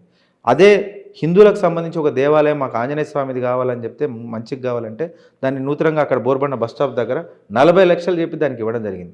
ముస్లిం మాకు ఖబరస్థాన్ కావాలి, మాకు కూడా ఇక్కడ మాకు చాలా ఇబ్బందులు అవుతున్నాయి బోర్బండ వాళ్ళు అడిగితే దాన్ని ఒక ల్యాండ్ ఇచ్చే ప్రయత్నం చేస్తే దాని మీద కేసు వేసి ఆపించడం జరిగింది. సరే, అప్పుడైతే కేసు వేయించినాం. మన ప్రభుత్వం ఉంటేనేమో మేము ఇచ్చే పరిస్థితుల్లో ఉన్నాం, రేపు ఎలక్షన్ అయిపోగానే ఇస్తానని గోపీనాథ్ గారు మాట కూడా ఇచ్చినారంట. కానీ దురదృష్టవశాత్తు మన ప్రభుత్వం రాకపోవడం, దాని తర్వాత వాళ్ళ ప్రభుత్వం రావడం 2 సంవత్సరాల నుంచి పట్టించుకోలేదంట వాళ్ళు. కేవలం ఇప్పుడు అజారుద్దీన్ గారికి మంత్రిత్వ శాఖ ఇచ్చినందుకు మాత్రం వాళ్ళ కబరస్థాన్ దొరికినట్ట, వాళ్ళ కష్టాలు పోయినట్ట కాదు కదా. నువ్వు ఇక్కడ 2 సంవత్సరాల నుంచి వీళ్ళు ఏదైతే ఇబ్బంది పడుతున్నారో వీళ్ళు ప్రతి ఒక్కరిని కలిసినా మాకు చెప్పినారు, సార్ మాకు నిజంగానే ప్రభుత్వంలో లేదు కాబట్టి మా మసీదుల నుంచే మేము కమిటీలు వేసుకున్నాము, అన్ని పార్టీ వాళ్ళము ఉన్నాము, మేము వెళ్ళి ఓవైసీ గారిని కలిసినాము, రేవంత్ రెడ్డి గారిని కలిసినాము, అన్ని మైనార్టీ సోదరులను కలిసినాము, అజరుద్దీన్ గారిని కూడా ఆ టైంలో కలిసినాము, మీకు కొద్ది చెప్పగలుగుతారని. ఆ రోజు ఎన్నడూ చేయలేని వాళ్ళు ఈరోజు ఆయనకు మంత్రిత్వ శాఖ ఇస్తేంది, మేమెందుకు అంత మోసపోయేటట్టు పరిస్థితుల్లో మేము లేమని మాత్రం ఇక్కడ స్థానికంగా మైనార్టీ సోదరులు కూడా చూస్తున్నారు. కాబట్టి సరే, ఒకవైపు మైనార్టీ ముస్లిం మైనార్టీ వాళ్లకు మంత్రిత్వ శాఖ ఇస్తున్నారని తెలిస్తే మేము బీఆర్ఎస్ పార్టీ పక్షాన ఖచ్చితంగా హర్షిస్తాం. ఆయన ఖచ్చితంగా ప్రతి ఒక్క తెలంగాణలో ఉన్నటువంటి ప్రతి ఒక్క ముస్లిం మైనార్టీ సోదరికి అందరికీ కూడా న్యాయం చేయాల్సిందే. కానీ కేవలం ఎలక్షన్ స్టాండ్ పేరు మీద ఆయనకి ఇస్తున్నారు. ఒకవైపు ఆయనకు రేపన్నాడు ఎమ్మెల్సీ ఉంటుందో లేదో తెలియని పక్షంలో కూడా ఆయనకి ఈరోజు మంత్రిత్వ శాఖ ఇచ్చినారంటే రేపన్నాడు జరగదంది జరిగి కోర్టు తీర్పు వచ్చి ఆయనకు అదే ఎమ్మెల్సీ శాఖ ఉండకపోతే రేపు పరిస్థితి ఏంది అంటే ఇది కూడా ఇచ్చి కొద్ది రోజులు చూపించి మళ్ళీ వెనక గుంజుకునే ప్రయత్నం. నేనైతే ఇచ్చిన ఆయనకు ఉండకపోతే అంటే ఒకవైపుగా ఉన్నటువంటి వాళ్ళ ఆలోచనలే మేము చెప్పే ప్రయత్నం చేస్తున్నాం. ప్రజలందరూ కూడా అక్కడ ఉన్నటువంటి మైనారిటీ సోదరులే, అక్కడ ఉన్నటువంటి కాంగ్రెస్ పార్టీ వాళ్ళు వీళ్ళందరూ డబుల్ గేమ్ ఆడుతున్నారన్న. కానీ ఏం చేస్తాము, ఈ 3 సంవత్సరాలు మాకు న్యాయం చేయకపోగా ఉల్టంటే ఇట్లాంటి గేమ్లు ఆడినంత వరకు మాకు న్యాయం చేసినట్టు ఎట్లయితుంది. అక్కడ ఉన్నటువంటి నిన్న మొన్న ఒక 12 రోజుల నుంచి అక్కడనే తిరుగుతున్నాం కాబట్టి అక్కడ ఉన్నటువంటి అన్ని సామాజిక వర్గాలకు సంబంధించినటువంటి మైనార్టీ సోదరులు కూడా, అన్ని పార్టీలు ఉన్నటువంటి మైనార్టీ సోదరులు కూడా నాకు పరిచయమైనారు. వాళ్ళు చెప్తున్నటువంటి విషయాన్ని కూడా మీకు గుర్తు చేస్తున్నాను. ఓకే, ఇప్పుడు ప్రత్యేకంగా జూబ్లీహిల్స్ గురించి మాట్లాడుకుంటే సార్, మీరు గత 12 రోజులు 10 రోజుల నుంచి జూబ్లీహిల్స్లో ప్రచారం చేస్తున్నారు.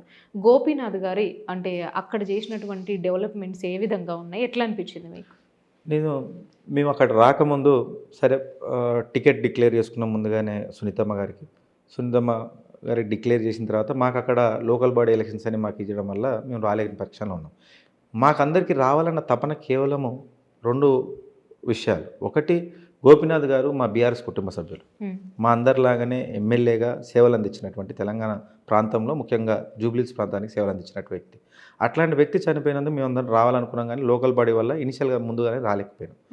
రెండోది, మీరు చూసుకున్నట్టయితే తెలంగాణ వ్యాప్తంగా వాళ్ళు ఇచ్చినటువంటి 6 గ్యారెంటీలు చేసిన మోసాన్ని ఎండగట్టాలి. ఖచ్చితంగా ఈ ఒక్క అవకాశాన్ని ఉపయోగించుకొని కాంగ్రెస్ పార్టీకి బుద్ధి చెప్పాలి. అందుకోసమైనా పెద్ద ఎత్తున అందరం వచ్చి అక్కడ పనిచేయాలనుకున్నాం. ఈ 2 విషయాలు సక్సెస్ఫుల్గా సరే వాళ్ళు వేసినటువంటి ఎత్తుగడకు హైకోర్టు బ్రేక్ వేసినది. దాని తర్వాత మాకు అవకాశం వచ్చింది, ఇక్కడికి వచ్చిన వెంటనే చూసుకుంటే కాంగ్రెస్ పార్టీలో ప్రతి ఒక్కరు కూడా ఇక్కడ అభివృద్ధి జరగలేదు, శూన్యం అని చెప్పేసి వాళ్ళు మాట్లాడినారు. ఎంత ఆశ్చర్యం అంటే, నేను పోయిన బోర్బండ డివిజన్లో మొదటి వారంలోనే మొట్టమొదటి అసలు గోపీనాథ్ గారు రాకముందు ఏముండే, గోపీనాథ్ గారు వచ్చిన తర్వాత ఏముండే అని అన్ని సామాజిక వర్గాలని అన్ని ప్రాంతాలు బోర్బండ డివిజన్లో నేను పనిచేస్తున్నా. ముఖ్యంగా ఎన్ఆర్ఆర్ సైట్ 3లో ఉండడం జరుగుతుంది.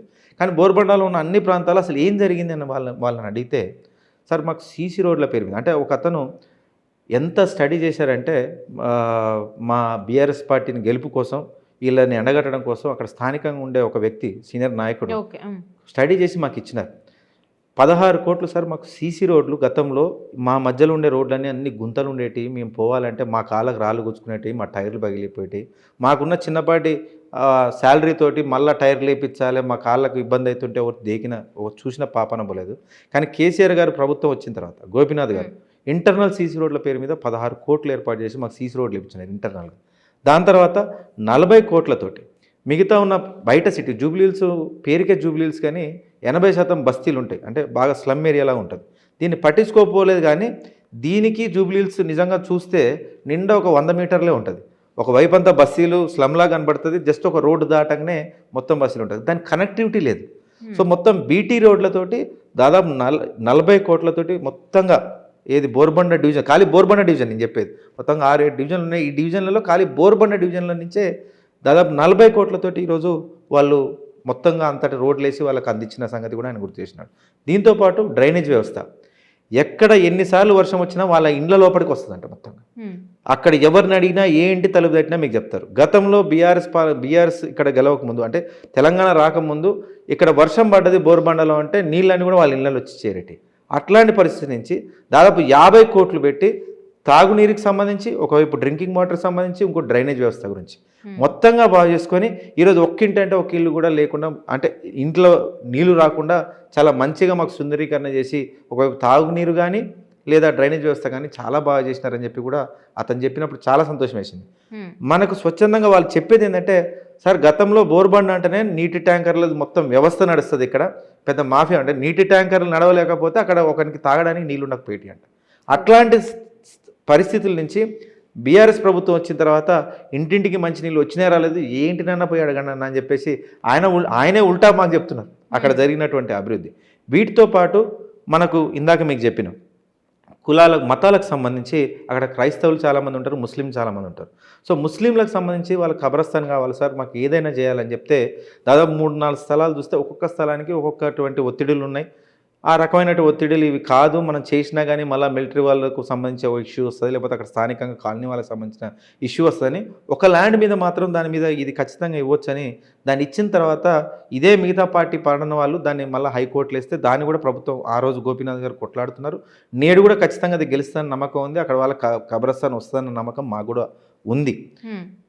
దాంతోపాటు అక్కడ ఉన్నటువంటి క్రైస్తవులకు ఇందాక చెప్పినట్టుగా 2 కోట్లతోటి సుందరీకరణమైనటువంటి శ్మశాన వాటిక చనిపోయిన తర్వాత నిజంగా ఈరోజు ఒక క్రైస్తవులకే కాదు, కేసీఆర్ గారు కూడా మన ఉన్నటువంటి అన్ని శ్మశాన వాటికలు హిందువులకు సంబంధించి కూడా పెద్ద ఎత్తున సుందరీకరణ చేసినాయి. తెలంగాణ వ్యాప్తంగా కూడా చూసుకోవచ్చు మీరందరూ. అట్లా బోరుబండలు కూడా మొత్తం సుందరీకరణ చేసినాం. అట్లా హిందువులకు సంబంధించిన దేవాలయాలు ఎక్కడున్నా కానీ, ఇదే క్రిస్టియన్ సంబంధించిన చర్చిలు ఎక్కడున్నా కానీ, ముస్లింలకు సంబంధించి మసీదులకు సంబంధించి ముఖ్యంగా రంజాన్ ఈద్గా అవి వచ్చినప్పుడు వాళ్ళకు ఆ పండగలు వచ్చినప్పుడు పెద్ద ఎత్తున వాళ్ళు ప్రార్థన చేసుకోవడానికి లేదని చెప్పి ఈద్గా కూడా దాదాపు 5 కోట్లతో ఆయన కట్టించిన సంగతి కూడా అక్కడ స్థానికంగా ఉన్న ముస్లిం కూడా పెద్ద ఎత్తున చెప్పినారు. ఇట్లా చెప్పుకుంటూ పోతే ఒకవైపు హాస్పిటల్ వ్యవస్థ, 3 బస్తీ దవాఖానాలు, అక్కడ ఉన్నటువంటి గవర్నమెంట్ హాస్పిటల్కి ఒక అంబులెన్స్ ఇవ్వడం కావచ్చు. దాని తర్వాత అక్కడ స్థానికంగా పెద్ద ఎత్తున కొత్తగా నిర్మాణాలు ఏర్పాటు చేసుకున్నారు. ఒక్కరు కూడా ఇంటికి పట్టాలు లేకపోతే 1800 మందికి పైగా నేడు ఆ అవకాశాన్ని ఉపయోగించుకొని, అంటే గోపీనాథ్ గారు ఏం చేసినారంటే కేసీఆర్ గారి దగ్గరికి వెళ్ళి జియో 96 పేరుతోటి స్టాంప్ డ్యూటీ ఎత్తేపించిన. వీళ్ళందరూ అసలు ఏం లేనివారు సార్, చాలా ఇబ్బంది పడుతున్నారు, ఎప్పటి నుంచో ఆ ఇంట్లో ఉంటున్నారు, అనవసరంగా స్టాంప్ డ్యూటీ వేస్తే ఎడగడతారని చెప్పేస్తే దాన్ని క్యాన్సిల్ చేసి థర్డ్ పార్టీ రిజిస్ట్రేషన్ సంబంధించినటువంటి ఎట్లయితే లోపాలు ఉన్నాయో దాన్ని కూడా క్లియర్ చేసి వాళ్ళకి ఇవ్వడం వల్ల 1800 మందికి దాదాపు 20,000 కోట్ల పైచిలకు లాభం వాళ్ళకి జరిగినట్టుగా అక్కడ స్థానికులు వాళ్ళే చెప్తున్నారు. అందులో ముఖ్యంగా బోర్బండ వాళ్ళకు, మిగతా అన్ని డివిజన్లు కాదు, ఒక బోర్బండ డివిజన్ వాళ్ళకు ఆ లాభం జరిగినట్టుగా వాళ్ళు చెప్పినారు.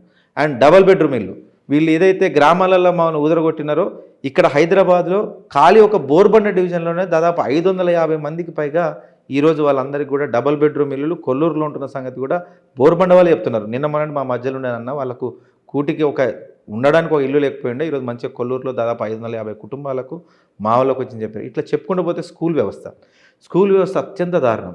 అక్కడ రెసిడెన్షియల్ స్కూల్ కానీ చదువుకోవడానికి ప్రభుత్వ కళాశాల కానీ లేకపోతే నాట్కో అనే ప్రైవేట్ కంపెనీతోటి ప్రభుత్వంతో అనుసంధానం చేసి ఒక నాట్కో స్కూల్ ద్వారా 3,500 మంది విద్యార్థులకు వీకర్ సెక్షన్ దగ్గర కట్టించి ఈరోజు అక్కడ ఉచిత విద్య నేర్పిస్తున్నాడు.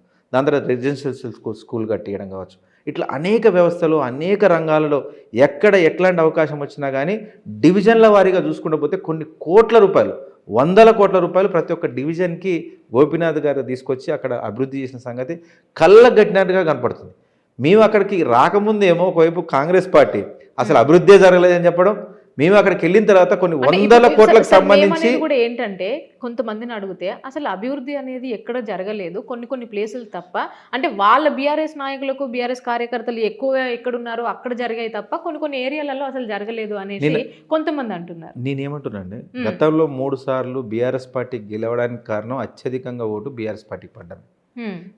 మీరు ఈరోజు మీరు బోర్బండలో ఎక్కడికైనా రండి, పలానా రోడ్డు ఎప్పుడు వచ్చిందని అడగండి, అంటే అక్కడ పడే ఓటు వాళ్ళకు కాంగ్రెస్కి ఎప్పుడు పడలేదా?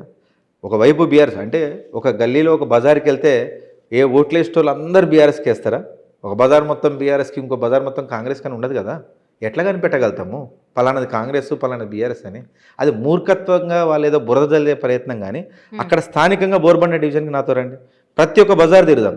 వాళ్ళు కనుక ఈ బజార్లో అభివృద్ధి జరిగిందేమో బీఆర్ఎస్ పార్టీ కోటేయండి, లేకపోతే కాంగ్రెస్ పార్టీ లేని బజార్లు కాంగ్రెస్ పార్టీ కోటేయండి అంటే మేము ప్రతి ఒక్క రోడ్డు చూపించడానికి, ప్రతి ఒక్క డ్రైనేజ్ వ్యవస్థను చూపించడానికి, ప్రతి ఒక్క నల్లాలని చూపించడానికి, అక్కడ జరిగినటువంటి హాస్పిటళ్ళు, స్కూళ్ళ వ్యవస్థ ఇవన్నీ చూపించడానికి మేము సిద్ధం.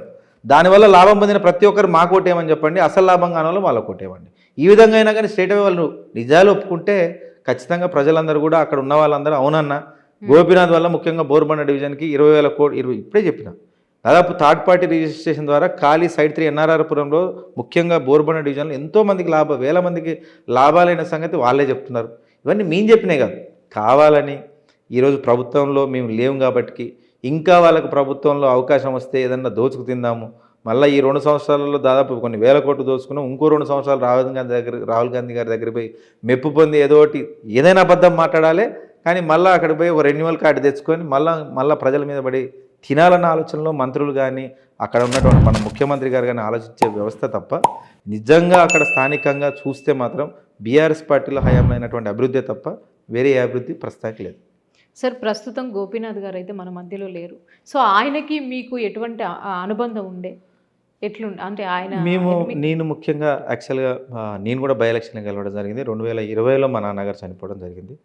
20లో నాన్నగారు చనిపోయిన తర్వాత దాని తర్వాత నేను బై ఎలక్షన్లో గెలిచినప్పుడు కానీ స్థానికంగా ఇక్కడ ఉన్నటువంటి కొంతమంది నాయకులు కూడా నా బై ఎలక్షన్లో వచ్చి పనిచేయడం జరిగింది. పెద్ద ఎత్తున వాళ్ళందరూ కూడా నాకు తెలియజేస్తున్నారు. అంటే మేమందరం కూడా బీఆర్ఎస్ పార్టీలో ఎవరైనా మేమందరం పోటీ చేసిన వాళ్ళం కావచ్చు, ఉన్న కార్యకర్తలం కాదు, ఒక కుటుంబ సభ్యుల్లాగా ప్రతి ఒక్కరిని కూడా భావించుకుంటాం. అట్లా ఈరోజు మేము ఉన్నటువంటి అసెంబ్లీ వ్యవస్థలో కావచ్చు, ఉన్నప్పుడు ఎప్పటికప్పుడు మేము కలిసినా కానీ సోదరభావంతో ఆయన ఎప్పుడు కూడా తమ్ముడు అని నన్ను సంబోధించడం కావచ్చు, నేను అన్నగారని చెప్పడం కావచ్చు, ఇక్కడ స్థానికంగా పెద్ద ఎత్తున నాకున్నటువంటి రిలేటివ్స్ పెద్ద ఎత్తున ఈయన చుట్టుపక్కల ఉండడం, ఏ సమస్య చెప్పినా కానీ తక్షణమే నెరవేర్చారు. పలానా సమస్య ఉందని చెప్పినా కానీ తక్షణమే రెస్పాండ్ అయిపోయి వాళ్ళకి ఎమ్మటే అన్న ఇట్లా ఉంటే నేనేమి మళ్ళీ ఫాలోఅప్ చేయడం కావచ్చు, చాలా మంచి వ్యక్తి. దాని తర్వాత ఈరోజు తను దురదృష్టవశాత్తు మన మధ్య లేకపోవడం, నిజంగా ఇప్పుడు కూడా ఏదైతే ఆ టికెట్ తన స్వయాన్ని తన సతీమణి గారికి ఇవ్వడం అనేది చాలా సంతోషం. ఎందుకంటే ఆయన చేసిన మంచి పనులు ఈరోజు పెద్ద ఎత్తున ప్రజలందరూ కూడా మేము గోపీనాథ్ గారు చేసిన మంచి పనుల కోసమైనా కానీ, ఆయన ఆత్మ శాంతిస్తుందన్న ఒక నమ్మకంతో అయినా కానీ, అలా సతీమణిని గెలిపించుకుంటా ఉన్న ఒక నమ్మకంతో కావచ్చు, ఒక బాధ్యతతో అక్కడ స్థానికంగా అందరూ కూడా మాట్లాడుతారంటే ఎంతో మంచి చేస్తే కానీ ఈ విధంగా అందరూ కూడా ప్రేమించాలన్న సంగతి మాత్రం గమనిస్తున్నాం. అంటే ఇప్పుడు సునీత గారు కొన్ని సభలలో అంటే అంటే గోపీనాథ్ గారిని తలుచుకొని భావోద్వేగానికి లోనవ్వడము. సో అంటే ఇవన్నీ పొన్నం ప్రభాకర్ గారు లాంటి వాళ్ళు అంటే ఇలాంటివన్నీ చూస్తుంటే కేవలం ఇది కేసీఆర్ గారు ఆడిస్తున్నటువంటి సింపతి డ్రామా అనేసి అనడం అంటే ఎట్లా అనిపిస్తుంది? నిజంగా ఏమవుతుందంటే రాజకీయం ఒకవైపు పొన్నం ప్రభాకర్ లాంటి వాళ్ళు కావచ్చు, నా లాంటి వాళ్ళు కావచ్చు, నువ్వు మా నాన్న లాంటి వాళ్ళు ఎవరైనా రాజకీయంగా అన్నీ చూస్తూ పెరిగి చాలా రాటుదేలిన తర్వాత ఏదైనా భావోద్వేగానికి సంబంధించినటువంటి సన్నివేశం ఉంటే మేము కన్నీళ్ళని ఆపుకోగలుగుతాం. కానీ మొన్ననే భర్త చనిపోయి, అందులోనూ గతంలో ఎన్నడూ రాజకీయాలకు సంబంధం లేకుండా వాళ్ళ భర్తకు సంపూర్ణంగా సేవలు అందిస్తూ బతికినటువంటి ఒక మహిళ సడన్గా తన భర్త కూలిపోయి రాజకీయాలకు రావాల్సి వచ్చి గోపీనాథ్ గారి ఆశయాలను ముందు తీసుకెళ్ళడానికి తన గురించి గొప్పగా చెప్తున్న క్రమంలో నిజంగా అంత గొప్ప వ్యక్తి ఇన్ని రోజులు నేను నాతో కలిసి ఉన్నాడు అని చెప్పేసి అన్నీ తలుసుకొని ఒక్కసారి కలపడి నీళ్ళు తెచ్చుకుంటే ఇదేదో డ్రామా ఆడిస్తున్నారని చెప్పేసి నిజంగా వ్యంగ్యంగా మాట్లాడడం మేము పెద్ద ఎత్తున మా పార్టీ తరఫున ఖండించినాం. నిజంగా చాలా సిగ్గుపడాల్సిన చర్య. మేము ఎక్కడ కూడా అనలేదు కదా, బై ఎలక్షన్ చాలాసార్లు జరిగినాయి, ఎన్నోసార్లు జరిగినాయి. మేము ఎక్కడ కూడా చనిపోతే యాక్టింగ్ చేస్తున్నావా అది చేస్తున్నాం. నిజంగా ఓటమి భయం ఉంటే ఒప్పుకోవాలి, ఓడిపోతామని ఒప్పుకోవాలి తప్ప ఈ పలానా ఏడ్చడం వల్ల ఇదేదో జిమ్మిక్ అని చెప్పేసి వాళ్ళు మాట్లాడడం అనేది నిజంగా ఈరోజు రాష్ట్రంలో వాళ్ళ అభివృద్ధి ఏ విధంగా ఉంది, వాళ్ళు మాట్లాడుతున్నటువంటి మాటలు కావచ్చు, వాళ్ళు చేస్తున్నటువంటి చేష్టలు కావచ్చు, ఈరోజు ప్రత్యక్షంగా ఒక మొన్ననే భర్తను కోల్పోయి బాధపడుతున్న ఒక మహిళని వాళ్ళు ఏ విధంగా ఎద్దేవా చేస్తున్నారు, ఇవన్నీ కూడా కళ్ళకు గట్టినట్టుగా స్థానికంగా ఉన్నటువంటి జూబ్లీహిల్స్ ప్రజానికం కావచ్చు, తెలంగాణ మొత్తం కూడా గమనిస్తున్నారు. నిజంగా ఎప్పుడెప్పుడు అని ఎదురు చూస్తున్నారు. ఒక జూబ్లీహిల్సే కాదు, రేపు లోకల్ బాడీ కావచ్చు, దాని తర్వాత రాబోయే జనరల్ ఎలక్షన్ కావచ్చు, ఏ ఎలక్షన్ వచ్చినా కానీ ఇక్కడ కాంగ్రెస్ పార్టీ ఖచ్చితంగా బుద్ధి చెప్పడానికి పెద్ద ఎత్తున ప్రజలు వెయిట్ చేస్తున్నారు. అంటే వాళ్ళ పిల్లలు ప్రచారంలో వెళ్ళినా కూడా అంటే కేసులు పెట్టి ఇబ్బంది పెట్టడము. అంటే మొన్న ఒక వీడియో చూసాం సార్ వాళ్ళ పిల్లలదే, అంటే రేవంత్ అంకుల్ మమ్మల్ని వదిలేయండి ప్లీజ్ అని దండం పెట్టినటువంటి ఒక వీడియో అయితే బాగా ఏం జరిగిందంటే అండి, మేము అంటే అప్పుడే కొత్త వచ్చినాం, 10 రోజుల క్రితం అంటే వారం రోజుల క్రితం అప్పుడే కొత్త ప్రచారంలోకి వచ్చినాం. అప్పటి వరకు వీళ్ళు స్థానికంగా ఉన్నటువంటి నాయకులతో వీళ్ళు ప్రచారం వెళ్ళా కూడా మేము గమనించినాం. కానీ వీళ్ళు ఎట్లాగో కొంతమంది ఏమన్నా చెప్పి పోలీసు వాళ్ళని పెట్టి వాళ్ళని అడ్డగించేసి మీరు ప్రచారం చేయొద్దని చెప్పి వాళ్ళని ఆపించే ప్రయత్నం. నిజంగా పోలీస్ యంత్రాంగం కూడా మేము చూస్తుంటే వాళ్ళు నిజాలు మాట్లాడదలుచుకుంటే వాళ్ళు చేయాల్సిన పనులు చాలా ఉన్నాయి. తెలంగాణలో ఎన్నో అక్రమాలు జరుగుతున్నాయి, ఎంతో ఇక తన్నుకుంటున్నారు, కొట్టుకుంటున్నారు, పోయి దాన్ని చూసుకోవచ్చు. కానీ ఇక్కడ స్థానికంగా నిజాయితీగా వాళ్ళ నాన్న తరపున ప్రచారం చేస్తున్నటువంటి పిల్లలు ఇబ్బంది చాలా దురదృష్టకరం. మేము కూడా చూసినాం, చాలా కలిసివేసింది మా వాళ్ళందరినీ కూడా. పిల్లలు ఆ విధంగా ఇబ్బంది పడడం అనేది నిజంగా ఎవరికి అట్లాంటి ఇబ్బంది పెట్టని పరిస్థితులు వాళ్ళ మీద కూడా కేసులు పెట్టడం జరిగింది. ఇది ఒకటి కాదు, రీసెంట్గా ఒకరి మీద కూడా కేసు పెట్టిన సంగతి కూడా నాకు తెలిసింది. అది వాస్తవం కాదో తెలియదు, తన మీద కేసు పెట్టడానికి తెలిసింది. నిజంగా సిగ్గుపడాల్సిన చర్య. నువ్వు ఒకవైపు గోపీనాథ్ గారు చేసినటువంటి మంచి వల్ల వీళ్ళు గెలుస్తారని తెలిసి వాళ్ళ సతీమణిని ఎద్దేవా చేయడం, కామెంట్ చేయడము, వీళ్ళ పిల్లలు తిరుగుతుంటే వాళ్ళ మీద కేసులు పెట్టడం, ఈరోజు తెలంగాణ ప్రజానికి మొత్తం గమనిస్తున్నది. వీళ్ళ అణిచివేత ధోరణి ఏమాత్రం కూడా ఎవ్వరు కూడా సహించరు. ఖచ్చితంగా కాంగ్రెస్ పార్టీకి బుద్ధి చెప్తారని మాత్రం. సార్, నవీన్ యాదవ్ గారు మాట్లాడుతూ, అంటే ఈ జూబిలీహిల్స్ ప్రాంతం నాది, ఇక్కడ ఉండేటటువంటి ప్రజలు నా వాళ్ళు, బీఆర్ఎస్ నాయకులు కార్యకర్తలు చేసే దుష్ప్రచారం ఏదైతే ఉందో దాన్ని నేను సీరియస్గా తీసుకుంటున్నా, అసలు ఇక్కడ నుంచి కదలరు ఈ గల్లీలో నుంచి అనేసి లీడర్లని, అంటే మీ సార్కి కూడా చెప్పుకున్న ప్రాబ్లం లేదనే విధంగా మాట్లాడుతున్నారు. అది ఆ వీడియో కూడా బాగా వైరల్ అయింది, మేమందరం కూడా చూసినాం. నిజంగా చాలా సిగ్గుపడాల్సిన చర్య. ఒక అభ్యర్థిగా, కాంగ్రెస్ పార్టీ అభ్యర్థిగా ఆయన అంటున్నటువంటి మాటలు చాలా సిగ్గుపడాల్సిన చర్య. ఎందుకంటే బై ఎలక్షన్ అనేది మేము ప్రభుత్వంలో ఉన్నప్పుడు కూడా నాకు తెలిసి ఒక 5 సార్లు జరిగింది. నా బై ఎలక్షన్, నేను కూడా బై ఎలక్షన్లో గెలిచిన. నా బై ఎలక్షన్ తర్వాత హుజూర్నగర్ బై ఎలక్షన్ కావచ్చు, మునుగోడు బై ఎలక్షన్ కూడా గెలవడం జరిగింది.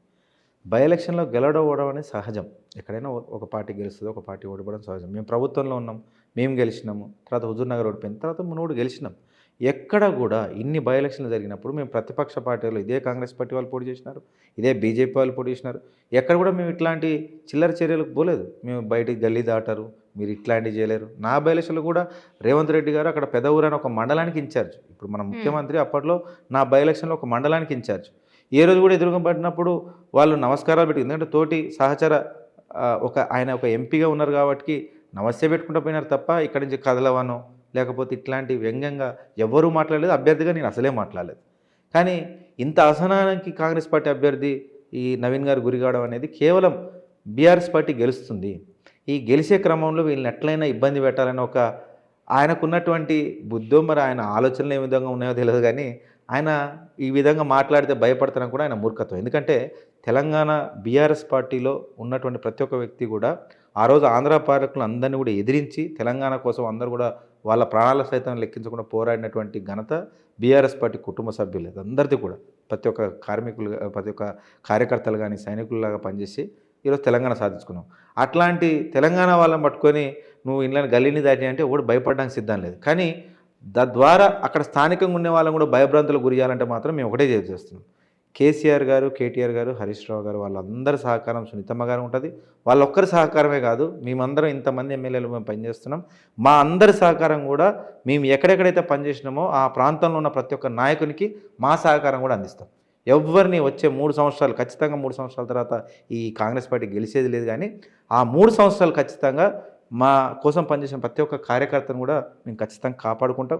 ఇట్లాంటి చిల్లర ప్రయత్నాలు చేసి అనవసరంగా ఇట్లా అంటే ఆయననే ఇంకా దిగజార్చుకుంటున్నా తప్ప ఆయనకు వచ్చే ప్రయోజనం ఏం లేదు మాత్రం గమనిస్తాం. అంటే ఇప్పుడు జూబ్లీ హిల్స్లో నెక్స్ట్ నేను 1,00,000 మెజారిటీతో గెలవడం పక్కా అని నవీన్ యాదవ్ గారు అంటున్నారు.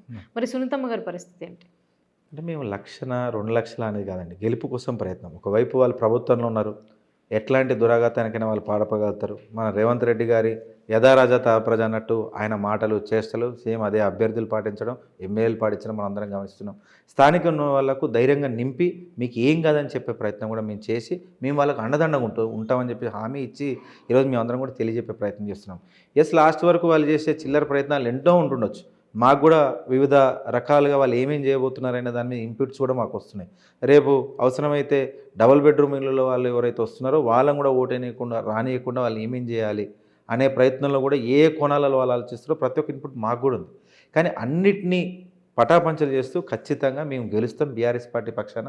పెద్ద ఎత్తున ఈరోజు ఏ సర్వే చూసినా, వాళ్ళు చేసుకున్న సర్వే కావచ్చు, మా సర్వేలే కావచ్చు, మాకు పాజిటివ్ ఉన్నాయి కానీ చెప్పి మేకపోతు గాంభీర్యం అంటారు, ఆ విధంగా ఈరోజు వాళ్ళు గాంభీర్యాన్ని ప్రదర్శిస్తారు తప్ప ఖచ్చితంగా మా గెలుపు ఆల్రెడీ అన్ని సర్వేలలో ఉంది. ప్రజలలో ఎక్కడికి వెళ్ళినా కానీ గోపీనాథ్ గారు చేసిన మంచి కావచ్చు, కేసీఆర్ గారు ఇచ్చిన సంక్షేమ పథకాలు కావచ్చు, ఇవన్నీ ఖచ్చితంగా గెలిపిస్తాయన్న నమ్మకం మాత్రం మీ తిరుగుతున్న ప్రతి ఒక్కరికి ఉంది. అన్నిటికంటే ముఖ్యంగా దొంగ హామీలు ఇచ్చి తెలంగాణ వ్యాప్తంగా ప్రతి ఒక్క మహిళను, ప్రతి ఒక్క నిరుద్యోగిని, వృద్ధులను అందరిని ఇబ్బంది పెట్టినందుకు జూబ్లీహిల్స్ ప్రజలు ఖచ్చితంగా ఓటు ద్వారా బుద్ధి చెప్తారు. అందుకోసమైనా కానీ కేసీఆర్కి కారు గుర్తుకేస్తారన్న నమ్మకం మాకుంది. సార్, జూబ్లీహిల్స్ ఫైనల్గా జూబ్లీహిల్స్ ప్రజలకి ఏం చెప్పాలనుకుంటున్నారు మీ తరపున? ఈరోజు మేమందరం కూడా పెద్ద ఎత్తున మా కుటుంబ సభ్యులు చనిపోతే, మా కుటుంబ సభ్యులైనటువంటి గోపీనాథ్ గారు చనిపోతే, మేమందరం పనిచేయడానికి వచ్చినాం. బీఆర్ఎస్ కుటుంబ సభ్యులైనటువంటి గోపీనాథ్ గారు చనిపోతే.